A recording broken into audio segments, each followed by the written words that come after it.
Assalamualaikum warahmatullahi wabarakatuh. Hai, Sobat Okana Awani. Kembali lagi di konten ngalor ngidul. Kali ini akan membacakan kembali pertanyaan yang disampaikan oleh wajib pajak kepada saya. Kali ini pertanyaannya melalui pesan WhatsApp. Wajib pajak ini menanyakan terkait dengan apa sih sebenarnya dasar dokumen yang dimaksud dalam bukti potong unifikasi. Ya, jadi mulai bulan April 2022 untuk pembuatan bukti potong yang pasal PPh 22, PPh pasal 23, 4 ayat 2, 26 ya. Itu sudah diwajibkan dengan menggunakan aplikasi eBupot Unifikasi. Nah, ini yang perlu diketahui. Nah, sesuatu yang ditampilkan di sana, yang diwajibkan di sana saat merekam bukti potong, membuat bukti potong adalah dasar dokumen bukti potong, dasar dokumen yang digunakan. Diminta untuk mengisikan jenis dokumennya, di sana apakah faktur atau bukti pembayaran atau bukti dokumen yang lain ya. Kemudian diminta untuk menginputkan tanggal dokumen serta nomor dokumen. Nah, ini sebenarnya apa sih sebenarnya yang dimasukkan dengan dasar dokumen ini? Baik, perlu kita ketahui bersama adalah sebenarnya bukti potong ini fungsinya apa? Bagi penerbit bukti potong, ya, bukti potong ini adalah tentunya sebagai alat yang menjadikan dasar atau dijadikan bukti pemotongan oleh pemberi penghasilan, yaitu pemotong ya dalam hal ini ya, tentunya ya, yang memotong pihak lain. Kemudian, bukti potong ini akan digunakan oleh pihak yang dipotong itu untuk pelaporan SPT dia. Ya, baik bukti potong tidak final maupun bukti potong yang final 4 ayat 2. Walaupun memang si yang dipotong ini nanti akan memilah ya. Yang bukti potong yang tidak final akan direkam secara detail di laporan SPT dia, SPT tahunannya. Sedangkan untuk bukti potong yang final ini diadministrasikan, disimpan saja, hanya dilaporkan secara digunggung totalnya saja, baik itu dari jumlah peredaran brutonya maupun PPh yang terutangnya atau yang telah dipotong. Kemudian kita kembali lagi ke bukti potong tadi ya. Jadi kewajiban dari pemotong ya dalam hal ini apabila dia memberi penghasilan pada pihak lain yang mana memang penghasilan-penghasilan tersebut termasuk objek pemotongan ya. Kita ulangi lagi ya. Ini merupakan objek pemotongan. Bisa jadi PPh 22, bisa jadi PPh 23 sesuai dengan pasal yang terkait ya. Bisa jadi 4 ayat 2. Nah, prosesnya adalah di sana adalah ada terlebih dahulu objek pajaknya. Nah, ini yang barangkali teman-teman ada perlu ya dimengerti ya bahwa pemotongan ini terlebih dahulu dimunculkan atau muncul kewajiban pemotongan ini ketika memang ada objek pajak penghasilan ya yang harus dipotong, munculnya objek pajak. Nah, munculnya objek pajak ini bisa macam-macam ya terjadinya. Bisa di sana ada pembayaran jasa, pembayaran sewa, bisa jadi karena di sana ada kontrak ya, bisa jadi di sana misalnya ada pembelian ya, pembelian barang segala macam ya, yang bisa terutang pajak di sana. Ada objek pemberian penghasilan di sana, ada proses pemberian penghasilan. Yang mana kemudian atas pemberian penghasilan ini sebagiannya dipotong. Gitu ceritanya begitu, dipotong. Tidak diserahkan seluruhnya. Ambil contoh misalnya, apabila ada di sini misalnya adalah jasa sewa mesin misalnya atau jasa penggunaan mesin, yang mana ini terutang PPh 23 2%, ya. Ketika transaksinya, harga sewanya atau harga sewa mesin tadi ya, itu misalnya katakanlah 100 juta, ya. Di sana ada pajak 2%, artinya berarti kalau 100 juta berarti 2 juta ya di sana ya.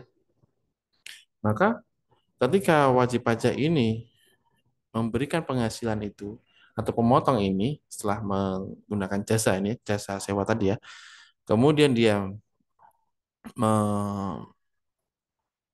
memberikan penghasilan itu kepada pihak yang menerima penghasilan, dalam hal ini pemilik barang, dia harus menghitung pajaknya yang terutang, pemotongan yang terutang. 2% kali 100 juta ya, berarti ada 2 juta. Berarti PPh yang terutang adalah 2 juta. Yang diberikan kepada penerima penghasilan berarti 100 juta dikurangi dengan 2 juta. Berarti dalam hal ini 98 juta. Oke? Yang diberikan ditransferkan sana. Nah, 2 juta nanti oleh pemotong tentu akan disetorkan ke negara. Bukti pemotongan yang dilakukan oleh pemotong tadi, inilah yang dibuatkan bukti potongnya oleh pemotong dalam aplikasi Ibu Unifikasi. Nah, kembali ke pertanyaan tadi ya, apa sih sebenarnya dasar bukti potong itu ya? Tentunya dari sini kita dapat lihat bahwa dasar dari pemotongan ini adalah tadi ada pembayaran uang jasa sewa mesin ya. Bisa berupa apa pembayarannya? Ya bisa berupa eh, transfer uang atau mungkin kwitansi ya. Berarti di sana ada nomor kwitansi atau misalnya kalau dia transfer uang, oh ada nomor bukti transfer misalnya. Atau kalau katakanlah karena bisa jadi misalnya ini tidak dilakukan secara cash, misalnya ada kontrak berupa yang ini bukan cash ya, misalnya hutang ya, diutang misalnya. Nah, di sana ada kontrak di sana, berarti bisa dasar dari pemotongan itu adalah kontrak, bisa jadi. Nah, ini pilihan-pilihan yang bisa dipilih oleh wajib pajak pemotong untuk mengisi di dasar dokumen Bupati Unifikasi. Yang menjadi sedikit keanehan, bukan keanehan ya, tapi yang tadi disampaikan oleh penanya adalah selama ini atau yang sebelumnya dilakukan dasar dokumen bukti potong malah justru adalah pembayaran pajaknya. Nah, yang 2 juta tadi dibayar ya ke kas negara, kemudian dia rekam atau dibuktikan dengan nota pembayaran ya. Ini yang dianggap oleh pembuat bukti potong itu sebagai dasar dokumen pemotongan gitu. Tadi ya, sempat dicantumkan, ini saya cantumkan kode billingnya gitu kan terkait dengan pembayaran itu. Nah, ini yang semacam salah kaprah. Karena dokumen pemotongan itu bukan menunjukkan ini ya, dasar dokumen tadi ya, itu bukan mengacu kepada mereverse kepada pembayaran pajak yang dilakukan. Itu tidak begitu. Karena begini, karena bisa jadi ketika membayar pajak pun dilakukan, wajib pajak bisa membayar pajak dengan mengakumulasi seluruh pemotongan yang dia lakukan. Misalnya dalam satu masa, dia itu memotong dengan jasa yang sama, misalnya pada beberapa transaksi ya, misalnya 10 transaksi, dengan jenis objek pajak yang sama. Nah, atas pemotongan PP 23 ini ya, tentunya di PP 23 ini ya, ini penyetorannya bisa dilakukan dengan sekali untuk ke seluruh transaksi. Jadi agak sedikit aneh ketika misalnya dari 10 transaksi ini dibikinkan satu bukti potong atau atas pembayaran yang ini maunya adalah 10 transaksi ini dibuatkan 10 bukti potong yang mengacunya pada dokumen yang sama. Ini menjadi bukti potong itu menjadi tidak informatif gitu. Jadi tidak jelas ini mengacu kepada dokumen yang mana, transaksi yang mana. Karena memang arah dari pemberian dokumen ini adalah memberikan legitimasi atau memberikan informasi hukum bahwa memang bukti potong ini adalah terkait dengan transaksi yang mana, menunjukkan transaksi mana.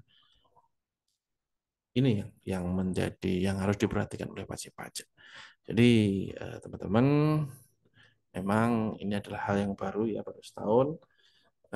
Mohon tidak salah kaprah ketika mencantumkan dokumen dasar dokumen, dan ini memang dari sisi ketentuannya diberikan kelonggaran bahwa yang menjadi dasar dokumen itu ya bisa macam-macam. Jadi DJP tidak menentukan oh dasar dokumen itu ini tidak, macam-macam.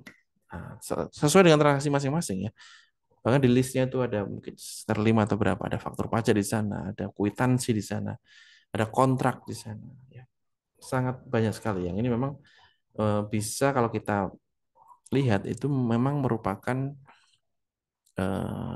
yang menjadi memunculkan objek pemotongan gitu ya. Dasar dokumen adalah dokumen yang menunjukkan itu adalah objek pemotongan atau objek pajak yang diwajibkan untuk dilakukan pemotongan. Semoga teman-teman mengerti.